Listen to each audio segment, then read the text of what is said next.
I always assumed that those legendary bad trips I heard about in anti-drug literature and from my parents didn't actually happen. Well, they do happen, and the cause of mine was a combination of a familiar dose with an unfamiliar batch filtered through some philosophical misconceptions I had. However, I will hold the experience as one of the most important, defining moments in my life. It was the moment I came closest to both complete ego death as well as actual physical death. And I offer my experience to anyone who is interested in psychedelics, to be warned and prepared for the type of tests you must sometimes face if you ever accidentally hit that ceiling of consciousness. It was early July, and me and my true love, who will henceforth be referred to as V, were going to again take a trip to that dazzling psychedelic mushroom land in celebration of her birthday. We had tripped several times before together, and we have a very loving, fulfilling relationship. So I was expecting the best, and I was in a very happy, excited mood. But first, some information about my drug history. I've taken probably more than 75 total DXM trips, which has created a continuum of mental activity, leading eventually into an unpleasant, cramped mental box. DXM was my first outlet to different realms of consciousness, but it is a very small path, one without any real spiritual knowledge. For me, DXM caused acne, depression, high blood pressure, and different pupil sizes for days after trips. I had used salvia probably 20 times and never had a bad trip. Once, a party was held by some mischievous entity who informed me that I was the most effed up anyone has ever been, and so I got to see the truth. Banners advertising reality is an illusion flew, streamers, confetti. My friends got up and celebrated with kazoos. Since this experience, I feel like any further experimentation with salvia would be interpreted as insolence by that mysterious consciousness which inhabits the soul of the plant. I've done mushrooms and acid probably a combined 20 times. I lose track of which experiences belong to which drug. They're very similar to me. And once even induced a bad trip by listening to Wolf Eyes, a horror noise band, as a test and out of curiosity. Every time I've done mushrooms, I have taken the same dose, 3.5 grams, as I did this time. And it goes to show you that you should always take a preliminary dose with a new batch to ensure that you are prepared. Indeed, the mushrooms we had were supposed to be very strong. Their stems were marked with purple and blue spirals, which I assume indicates a high presence of hallucinogenic potency. A friend of ours, having taken the same dosage, had become lost in a Columbus park, mistaking his environment for Egypt. I figured that it wouldn't be an issue for someone with the aforementioned salvia experience under my belt, so I took the full 3.5 grams in one sitting, slathering them in peanut butter, plus 0.30. Me and V went outside to the lot behind my apartment. Both of us are artists connected to our inner child, so we were planning to go draw with sidewalk chalk. I had taken a book on Michelangelo, and I was hoping to reproduce one of his drawings in chalk. When we actually got out there, however, I got lost in a haze of artistic anxiety and indecision. I simply could not settle on anything. Every line was hesitant. My spatial distortions were completely off, and I had almost forgotten that it could be due to coming up on mushrooms, since I was not actually getting any other changes in perception. I would second-guess myself, and then judge each single line like a monument to some huge personal failure. We were listening to The Fiery Furnaces, which made my mind jump around frantically. There was a lyric which haunted me. I thought I was thinking, but apparently not. I kept lingering on that line. How can such a contradiction exist? It felt like I had forgotten how to think. I told V that we should go in, and she agreed.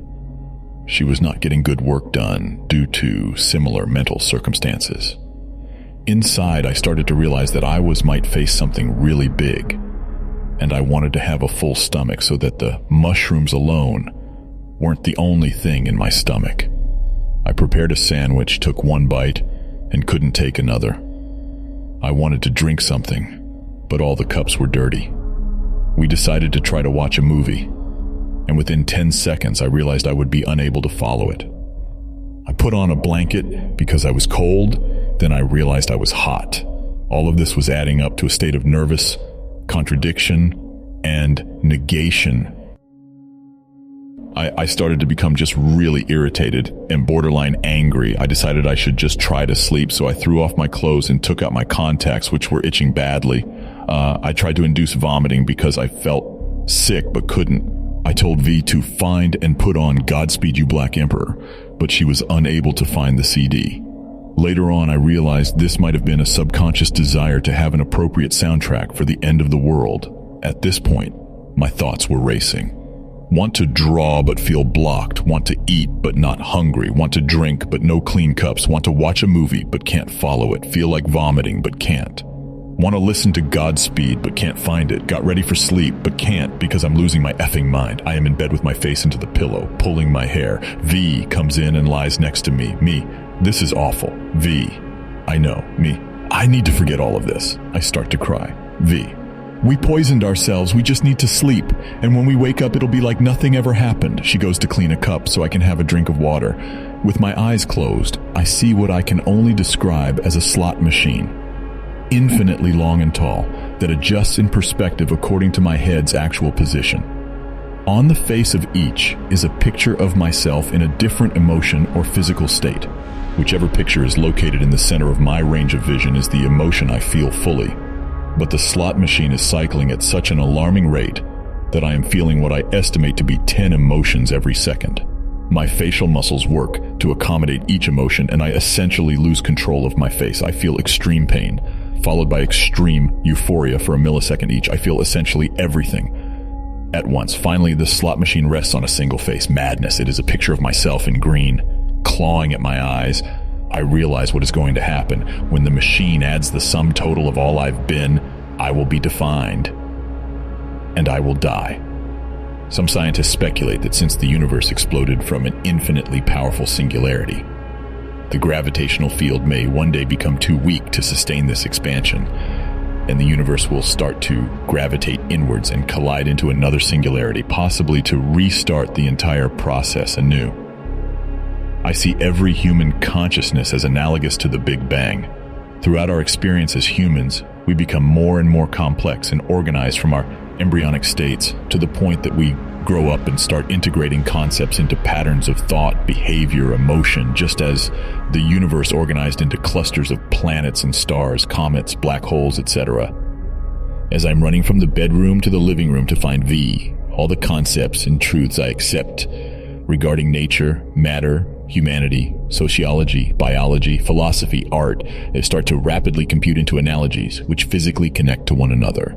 Everything subjective, everything regarding the self, my emotions, dreams, etc., become the earth, and all my perceptions regarding the external world are the stars, and the entire universe is folding in on itself, and I am simply not ready for whatever happens after it. I feel like I will have completed life, solved the puzzle.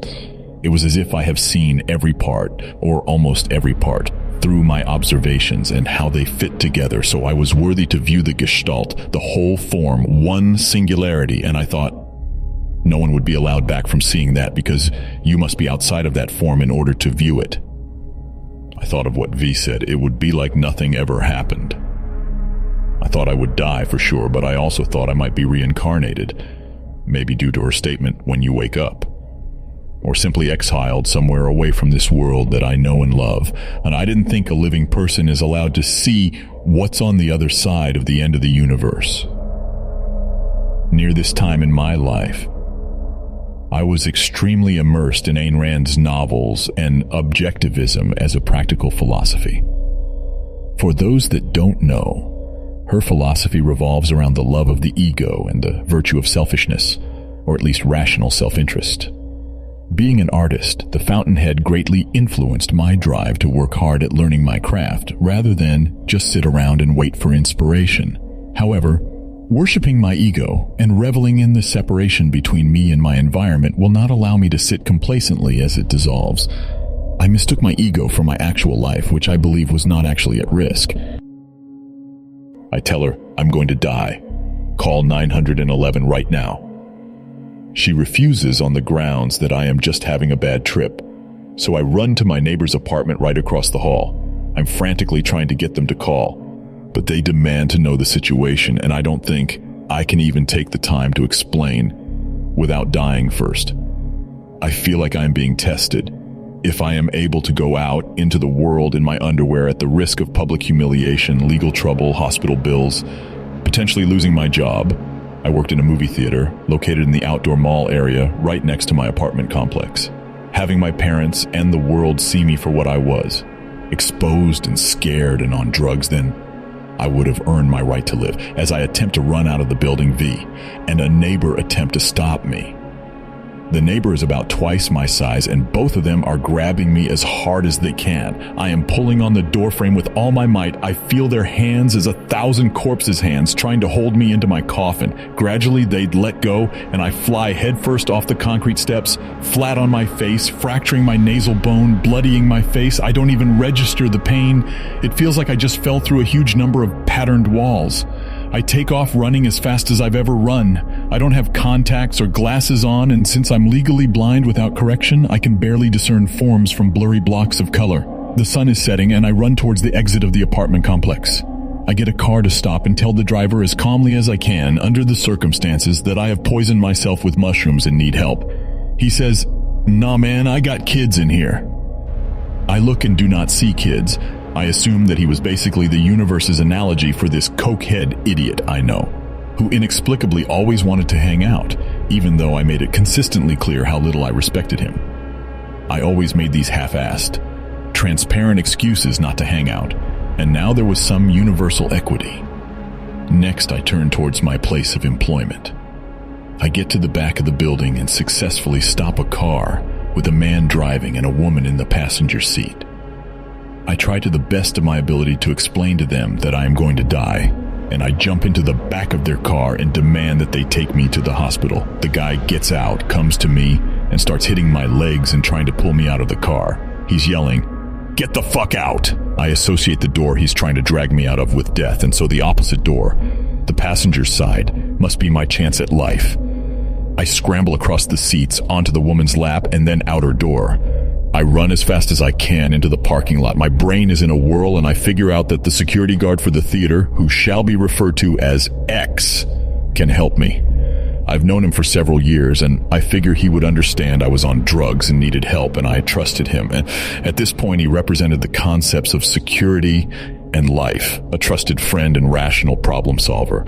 Once an hour, he will take a walk around the building on patrol, so I start to scream for X. But he is not outside. I get to the intersection that is formed by the street the movie theater is at and another perpendicular street. For some reason, probably a sense of embarrassment, I decide to take the perpendicular street.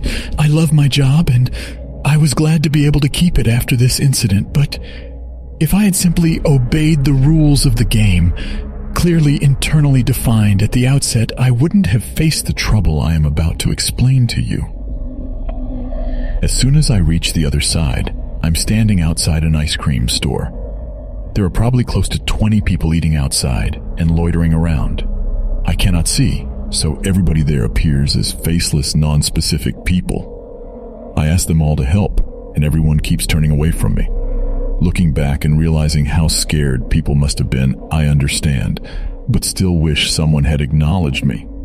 In this entire experience, all that it would have taken was one single person assuring me, "Calm down, I'm going to call 911 right now." So to try and get some attention for my cause, I attempt to run full speed into the glass door with my head to shatter it. I had passed up my work, and without any real direction now, I was confused and grasping for straws. I smash into the glass, fall backwards, hear a scream. Apparently, I blacked out, got up, and ran another 2 blocks because that's where my next memory starts. I'm staring diagonally into the intersection in front of the shopping center. On one side is a security guard employed by the shopping center, and on the other, a police officer. I think to myself that I can turn myself over to the security guard, but since it's not X, I don't want to settle. And I could turn myself over to the cops, but I have a problem with authority, and he may take me straight to jail instead of the hospital. So I decide to take my chances by running between them into the intersection. I don't know what I was thinking at this point, because I seem to forget my original intention of getting help and almost be putting myself into the way of death. I think perhaps this experience was a callback to another mushrooms trip I had, where me and V took a walk in the city at sunset, and life unfolded as a perfectly created game, where everything we saw was conceptualized and represented conceptual trends rather than just isolated events. We almost followed a group of people into a crosswalk on a "Don't Walk" sign. The first people in the group almost got hit and returned back to the side they came from. I look at V and say that represents groupthink and group mistake. I saw the intersection as a microcosm for life, and I think this time I was submitting myself to the mercy of life, to chance. Or maybe it was just because the whole event felt like the last 5 minutes of a movie and I needed a climax worthy of what preceded it. Or maybe I was just confused and crazy, and with a serious head injury. Most likely, it was a combination of all three. The cop grabs my arm and I yank it away from him.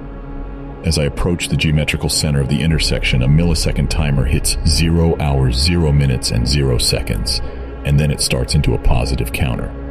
That number later, I think, represented what could have been a timer for the end of my life.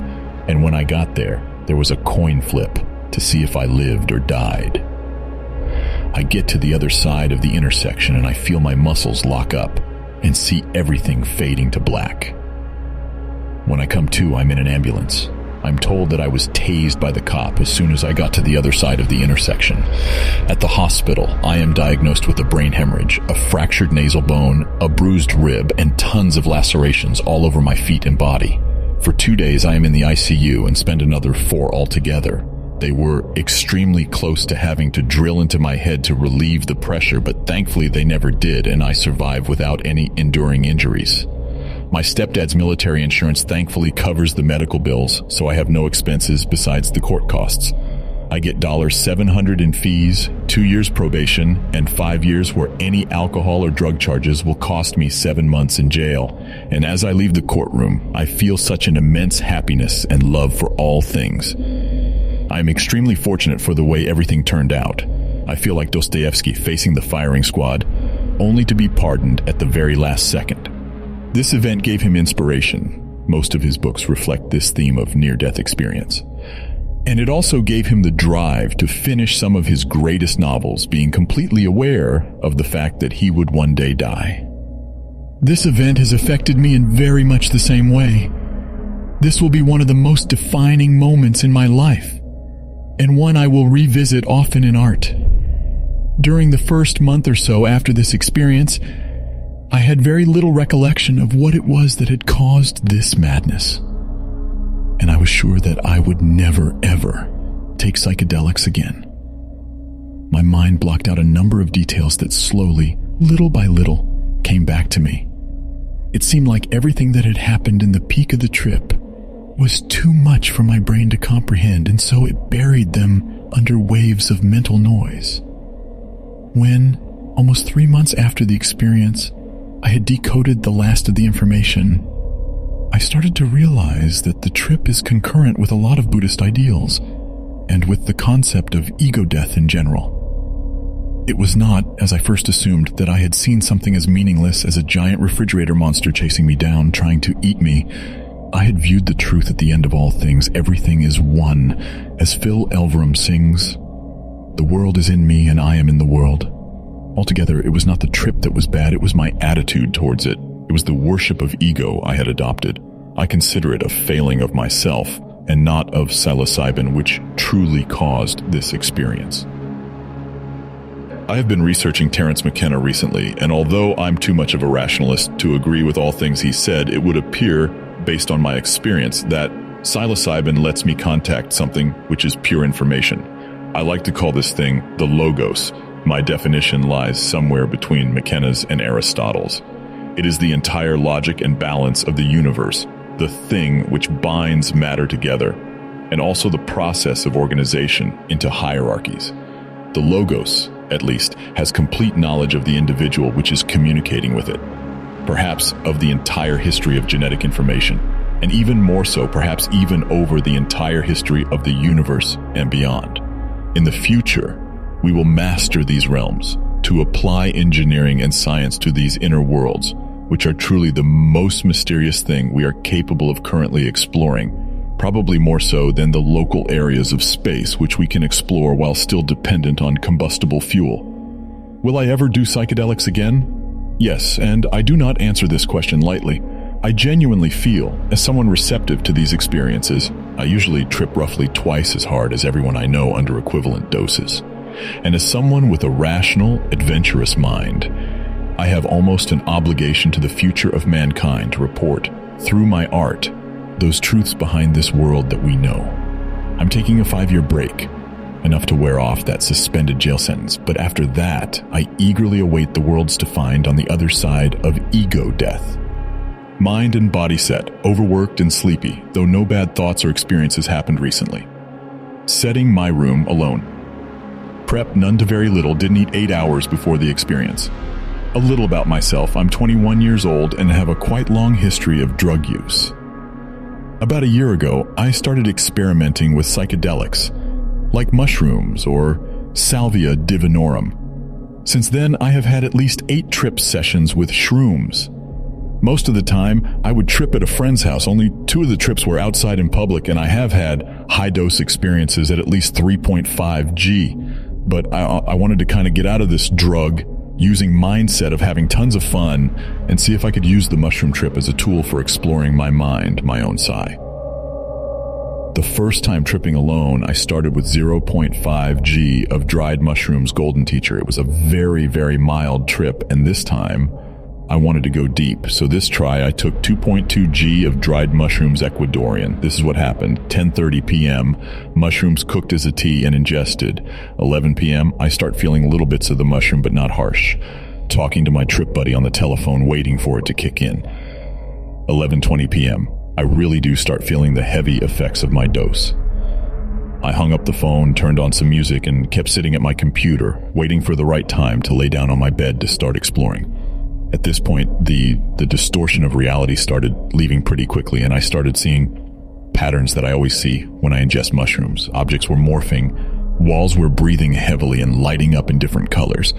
At this point, I was really, really tired, so I decided to lay down on my bed, turn off my computer, and give it a go at my own mind. Midnight. Just past midnight, I went and laid down on my bed and turned on the TV without sound so that if I started to kind of panic, I could still have some kind of reality that I could pretty much just turn on. For me, TV is pretty much always the one thing that never goes into the trip and kind of brings me back to reality. I close my eyes, and this is when it starts to get really intense. 12:10 a.m. With my eyes closed and music turned I still started hearing voices, sounds, and music, but inside my head, I could at this point still tell it wasn't real. As I started drifting away deep into my own mind, I saw patterns, tunnels, and faces, though I could not tell whose face or what kind of face. After what seemed like at least an hour, I was flying through a tunnel. It kind of reminded me of arteries that run through my body, as if I was starting to go on a voyage finding my deepest psychedelic mind. After flying for what seemed like at least 10 minutes, I took a left turn in the tunnel, and boom, it was like hitting a brick wall, as if I turned into a path where the door was closed, and I just ran right into the door. The last thing I remember at that point was that the door I hit was black with red dots. Right when I hit it, a really, really obnoxiously loud buzzing sound. Kind of like when a subwoofer is turned up with just one tone but no other speakers. Was heard, and it felt as if my brain vibrated and my heart stopped for a second. I then sat up in my bed, literally thrown out of my own mind, as if I had a bad dream and just woke up. Probably the most unpleasant sound and feeling I have ever had or heard in my whole life. I then looked at the clock thinking it had to have been at least 1.5 hours later. Wrong. 12:15 a.m. Shocked at what just happened, I didn't really understand or know how to interpret what had just happened. While thinking about this, I turned to the sound on the TV and turned around because I wanted to give it another go, I guess. Closing my eyes, I started drifting away in a world of patterns, shapes, sounds, and a lot of vivid thoughts. I then again started flying through tunnels of some kind in my own body. I guess I was back on the way deep into my own mind. Maybe it was some kind of tunnels in my brain. I couldn't really control where I was flying either. I was just trying to think not to fight it and let the mushroom take over. Maybe because I was trying to fight it the first time I hit the door so hard and shot out of it. Anyways, flying through the tunnels of my own brain or mind for again what seemed like hours, I then again took a right turn at some point and hit the same door again. Exactly the same door I saw last time. Same noise and same waking out of it with a panic-like attack. Shocked and quite scared, I didn't know anymore what was happening. And time was not passing either, that what seemed like hours again was only 5 minutes. 12:20 a.m. I lit up a cigarette and turned the TV sound on, trying to find some kind of reality to take my mind off of what had just happened. I started to watch TV and realized that nothing made sense and everything seemed not real on TV either. This is when I pretty much lost it and really started panicking. I got the telephone and called my trip buddy, who was at home and sober.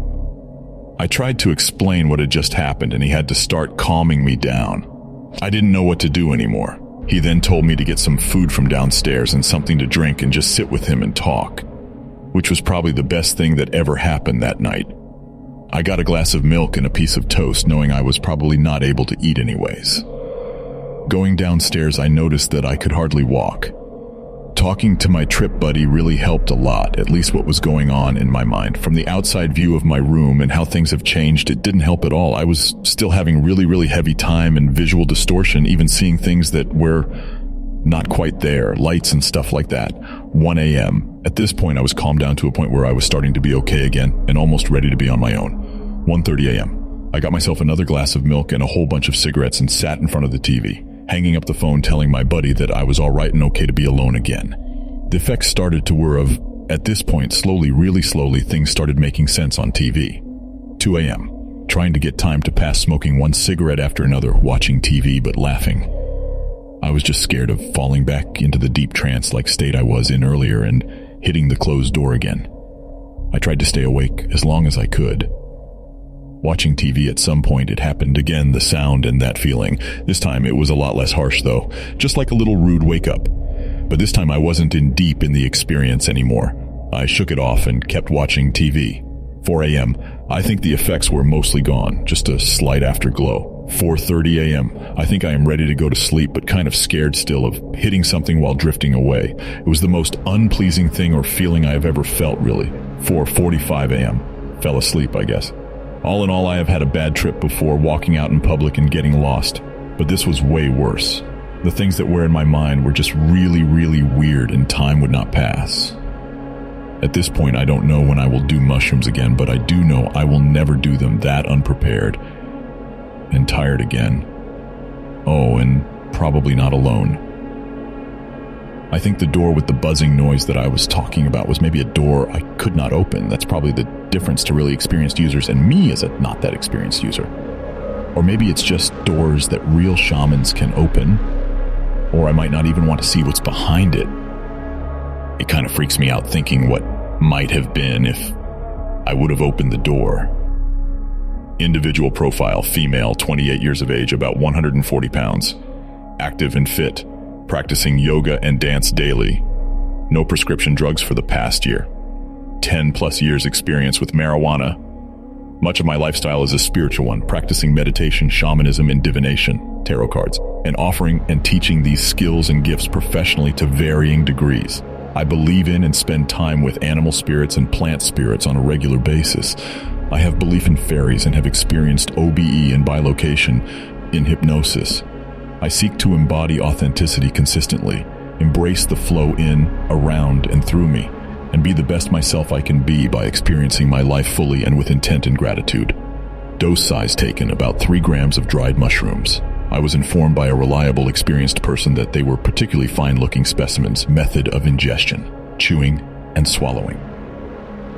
My experience with psilocybin mushrooms was prefaced by many years of anticipation, intense fascination, and draw, and curiosity.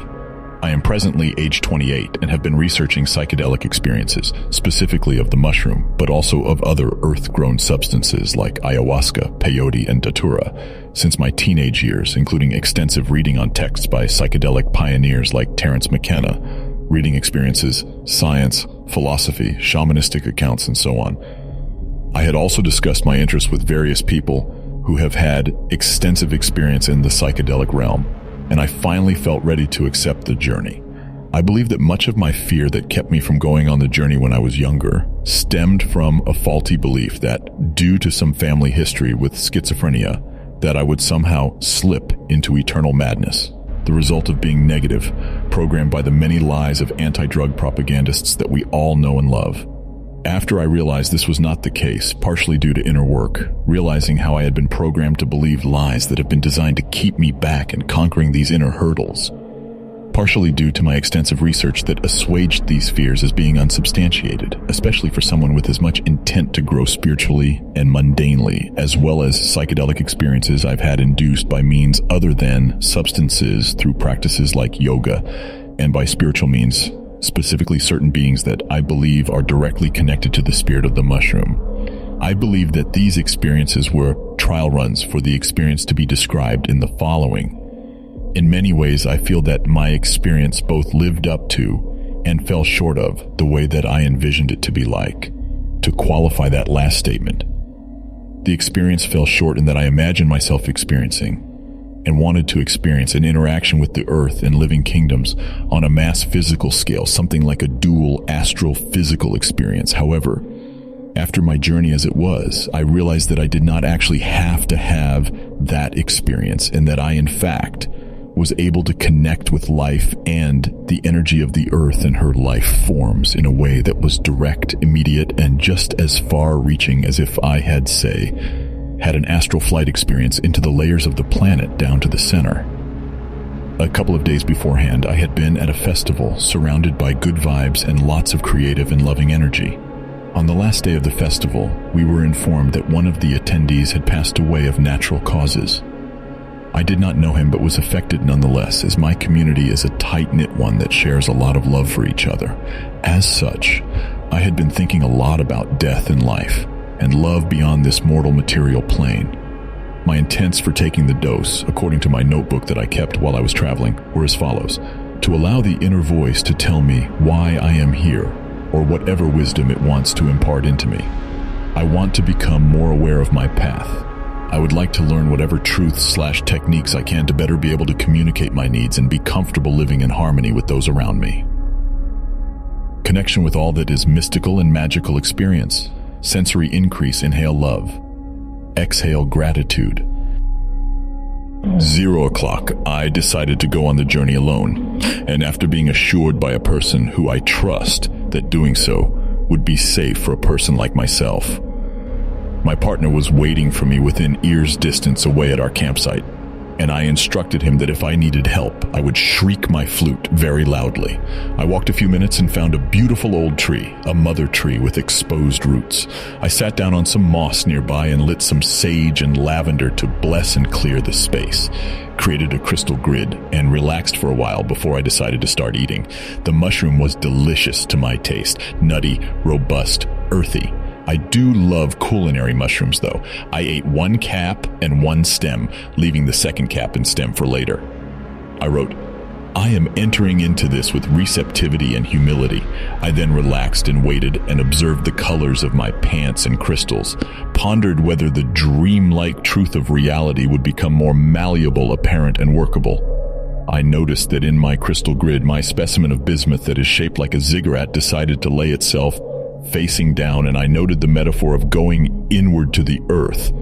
As above, so below, 020. I'm feeling a bit slow and body aware, but not compelled to move and shift like I tend to do as a dancer. A little woozy, but only very slight. I packed a bowl of marijuana, sage, and lavender, and smoke a little. At this point, my sense of hearing is heightening, and I become aware of the silence and hum in between everything. The hum slowly becomes more loud, and it is multisensory. There begins an inner heat rising, but it is different from the kind of inner heat produced during a yoga practice, but I am not sure how. The smoke out of my bowl tastes almost exactly like it did over 10 years ago when I first began smoking marijuana. It is lush. At this point, time is lost to me. I played for a while with my flutes and tarot cards, listened to the birds in the trees, and just enjoyed being a forest creature. At some point, I felt directed to put most of my crystals away and only leave out a couple of ones in particular. I decided to play my flutes, my wooden recorder style first, and this is very pleasurable. I played my flute for the birds and the trees and noted how different sounds resonated in my body differently. I made some melodies, some sad, some happy. I then decided to take out my silver flute. As I opened the case, the vibrations from the flute began even before I began putting it together. It rang and sang. just by being. The ringing became all-encompassing. At this point, I am feeling very connected to everything that surrounds the all, as though everything were a huge spider web made of silken energy strings. I feel the twangs and pings from all around, and I decide to assemble the flute and play. It's truly magical. I'm overwhelmed with gratitude for the gift of this flute, and I remember when I first received it from my mother as a child. Overcome with gratitude and a little bit of sadness that I have disrespected and ignored the flute for many years, but I do not regret it, as it still sounds as beautiful as ever, and the present time is all that matters. Throughout sitting on this patch of moss, I also connected with my tarot cards, and I felt incommunicated with them in a way that I haven't before, more of a trust. My hands and eyes decided to interact with them in a certain way, and the images shown to me helped to direct me and reassure me. There is no question in my mind that the messages I am receiving from the cards must be heeded. I know on a very deep level that the cards are one of my gifts, for they contain all of the mundane and spiritual experiences that a human can have. They speak to me louder now, and upon seeing a card show itself to me, I know that I am being presented with a powerful message, a mirror, a guiding direction, a suggestion, a symbol. My hands intuitively know what to do with them. Each card has a different energy, and together the deck is teeming with power and energy. The cards themselves interact with each other while they are together as well. I wrote in my notebook, I have a thought. I could get used to feeling this flow. The gifts of what I possess. Harmonious, awake, friends with all who come in my path, capable. Then I remember, I have no choice. This is it. This is me. I have a choice. I have no choice. I am watching. I am creating. Buzzing, ringing. I noticed a thought loop happening and got out of it. This is when the open-eyed visuals began as a bending and melting. I made some notes in my notebook, some poetry and some unfinished sentences and thoughts. Always the end of the sentence missing that indicated some kind of ego thought.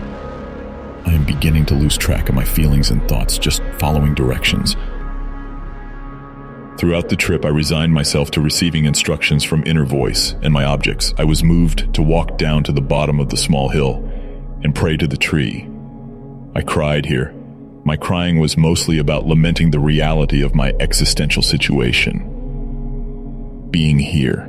The gratitude I have, accepting the truth that my life is in my hands, but being overwhelmed at the responsibility, the sheer responsibility of having the keys to my own happiness. The climb just seemed so tall back up to the top of the little hill. It was in reality about an 8-foot climb, very minor.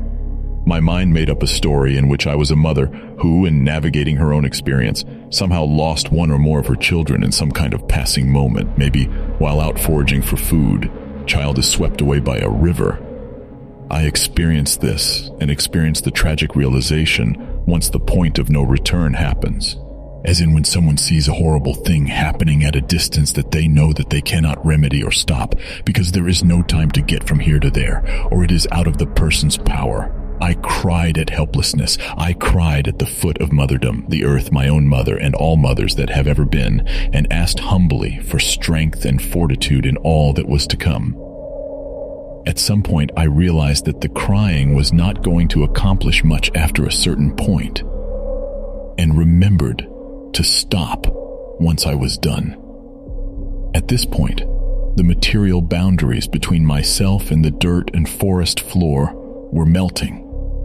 I put my hands in the dirt, asking permission psychically to proceed, as though I were giving a deep tissue massage or having a sexual experience with someone new. The bugs and spiders crawled around and the fabric of everything was one. I melted into the dirt, comforted and embraced by it, and I remembered the cycle of life, imagining myself becoming one with the forest floor. After a prayer session, I turned into a lizard for a couple of minutes and ate a stick just as an actual lizard would eat a cricket or bug. A piece of the stick fell out of my mouth like a little buggy leg. It felt like the most natural thing in the world, and I was grateful for imparting a part of this soil into my body. I'm not sure how long I was here, but after a certain point I packed up and moved on to a new spot. I found myself in this new spot and didn't know where I was. Nightfall was coming.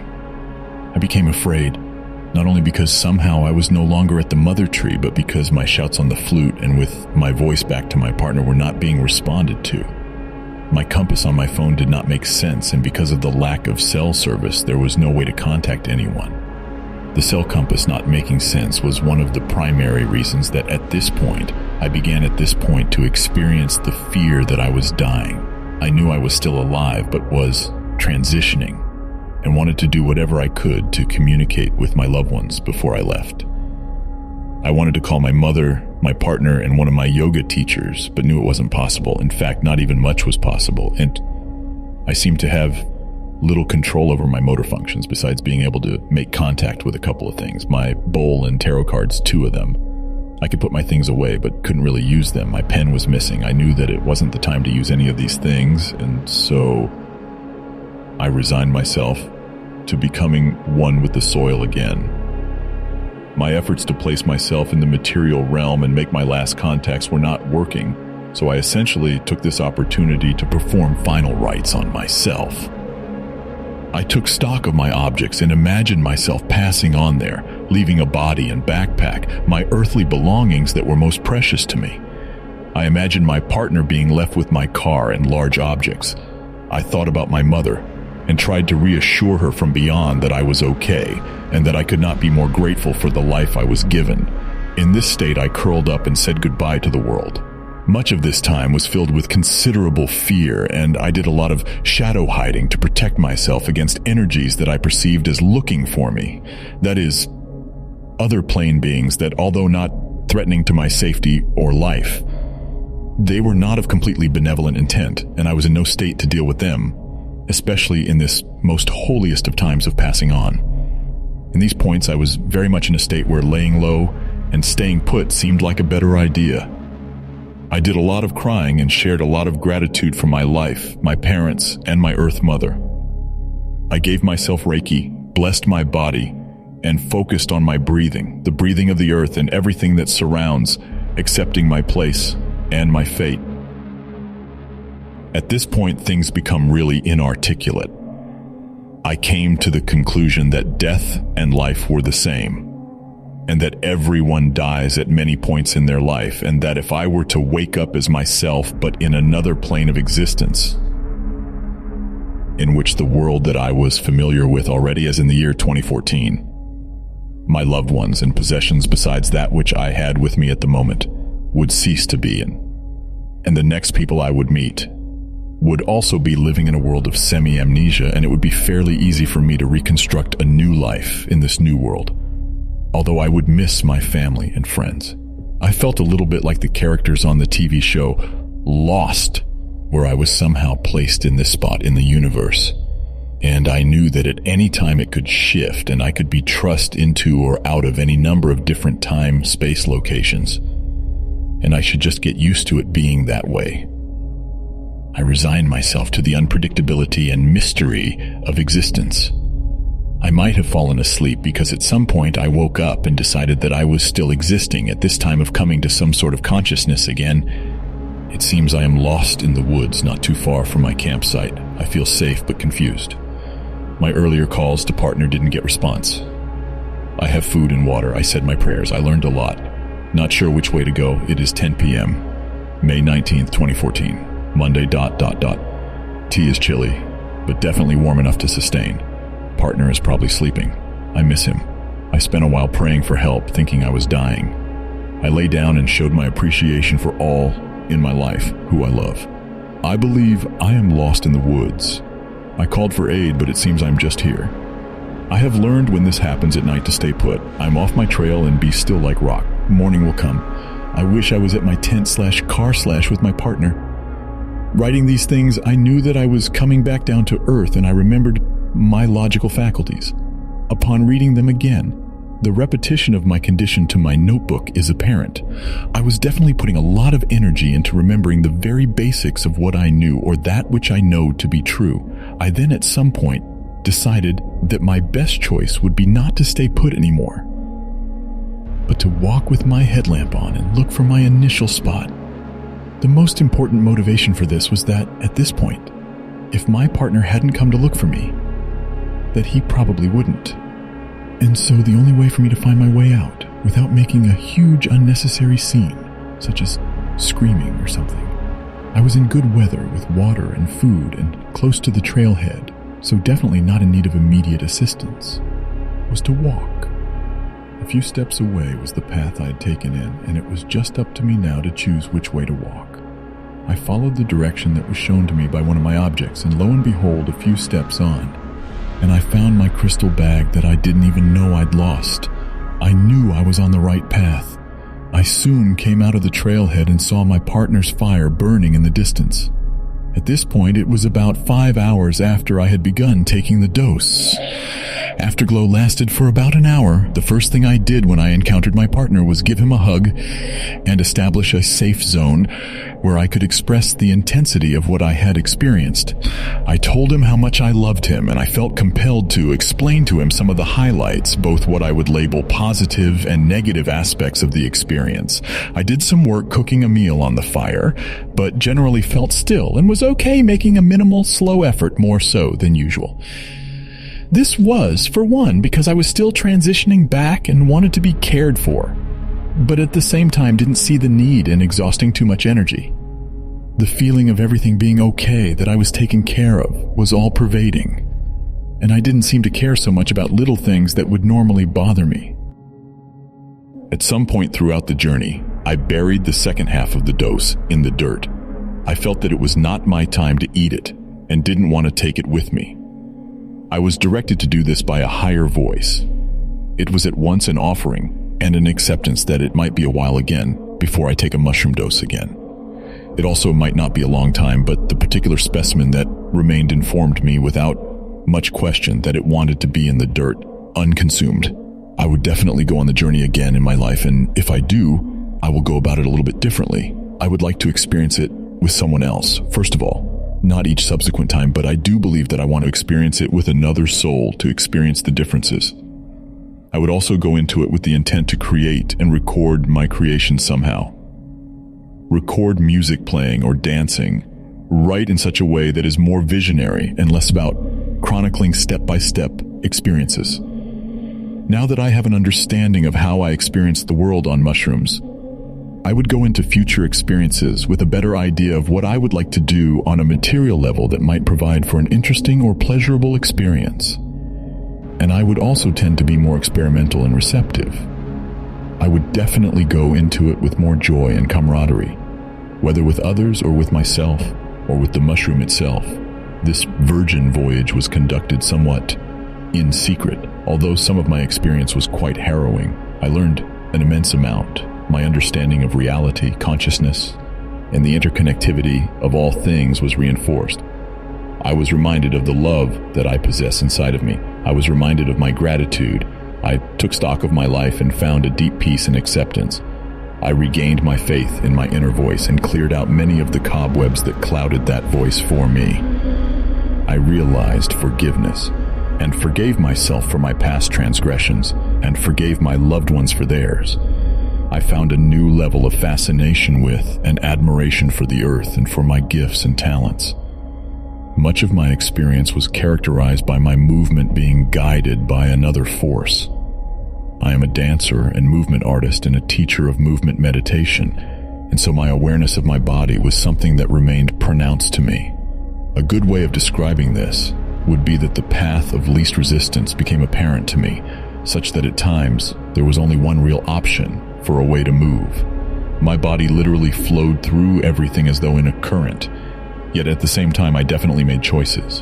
In retrospect, it seems as though there were points in which I had a choice and followed my whimsy, and there were points in which I did not have a choice, but rather had to obey the surrounding forces. Sometimes my experience would halt until I followed the implied direction. That is, my body literally would not allow me to move in a certain way against the way I was supposed to be going. I still have questions, and I know that I will until my spirit is ready to truly transition onto the next plane. But I do feel as though what I was seeking with this virgin trip I found. I am in awe of my plant and fungus allies and excited to learn more from them in the future, but also more excited about my own life as I live it. I do feel as though I was given a glimpse of the truth of existence and what God and love are, and only have my memories of it. Now I accept the responsibility of cultivating that knowledge, egolessness, and flow on my own. Like and subscribe.